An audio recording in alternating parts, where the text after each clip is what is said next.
రాయలేలిన రాయలసీమలో రమణీయమైన పుణ్యక్షేత్రాలు ఎన్నో. అందులో కర్నూలు జిల్లా బనగానపల్లె మండలంలోని యాగంటి పల్లెలో యాగంటీశ్వర పుణ్యక్షేత్రము ఎంతో మహత్యము గల్లది. కలియుగం నందు ఎక్కడగాంచిన శివుడు లింగరూపాన దర్శనమిస్తాడు. కానీ ఇక్కడ విగ్రహరూపుడు ఉమా మహేశ్వరుడు ఏకశిలలో ఏకంగా వెలసి భక్త కోటిని అమ్మానాన్నలై ఆదుకుంటున్నారు.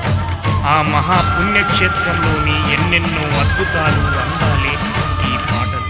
శ్రీ దొనపాటి యాగంటిరెడ్డి ఉమామహేశ్వర దేవస్థానం చైర్మన్ గారి ఆర్థిక సౌజన్యంతో కళాంజలి ఆడియోస్ వారి యాగంటి యాత్ర భక్తి గీతాలు రచన స్వరకల్పన కళాంజలి రాజేష్, గానం కళాంజలి కళాబృందం.